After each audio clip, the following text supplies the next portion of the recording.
បងប្អូននេះគឺជានំចេកបុកដែលយើងធ្វើឡើងដោយពុំមានប្រើស្ករត្នោតឬក៏ស្ករសអីទេយើងប្រើតែអំបិលហើយនឹងជាតិផ្អែមចេញពីចេកតែម្ដងហើយនៅក្នុងនេះគឺយើងមានចេកមានដូងមានខ្ទិះដូងហើយនឹងម្សៅខ្សាយអញ្ចឹងយើងត្រូវបកចេកឲ្យហើយមុនពេលដែលយើងចាប់ផ្ដើមហើយបន្ទាប់មកយើងអាចយកចេកហ្នឹងមកដំ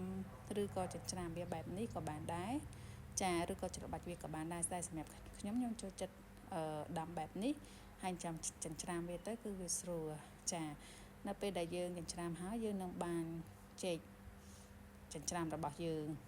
ហើយយើងអាចលាយជាមួយនឹងដូងដែលយើងកោសហើយចាដូងនេះយើងអាចដាក់តាមមួយចំហៀងទៅបានដែរបងប្អូនសម្រាប់ចេកដែលមានចំនួនកន្លះគីឡូដើម្បីកុំឲ្យទ្រលាន់ពេកហើយបន្ទាប់ពីយើងបានដាក់ដូងហើយយើងអាចប្រើម្សៅខ្សាយចំនួនប្រហែលជា3ខាំចាចំពោះម្សៅខ្សាយនេះគឺយើង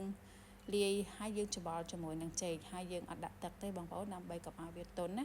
នំចេកបុកតតែរឹងហើយបកឡើងទន់រលោងមិនឆ្ងាញ់បងប្អូនហើយយើងក៏បានច្បល់វាចូលជាមួយនឹងខ្ទិះដូងតែក្នុងនេះខ្ញុំបានកាត់ខ្ទិះដូងបាត់ហើយអញ្ចឹងនៅសល់តែឈុតនេះទេអញ្ចឹងបន្ទាប់ពីយើងច្បល់ហើយយើងអាចវេចវា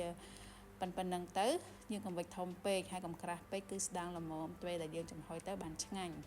ហើយសម្រាប់រយៈពេលចំហុយនោះគឺយើងចំហុយកន្លះម៉ោងបងប្អូនហើយនំនេះអត់ពិបាកធ្វើទេបងប្អូននេះគឺជាវិធីសាស្ត្រដែលងាយបំផុតចឹងបើសិនជាបងប្អូនមានចេកសល់អីបងប្អូនអាចច្នៃធ្វើបានវាអត់ជាចំណាយពេលយូរទេ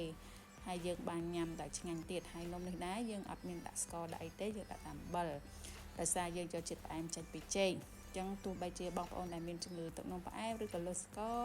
ឬក៏អ្នកចំចុះទម្ងន់អីក៏អាចញ៉ាំដែរតែញ៉ាំក្នុងកម្រិតដែលសមរម្យចាអរគុណច្រើនបងប្អូនសូមជួយ Subscribe និង Like Page យើងខ្ញុំផងជម្រាបលា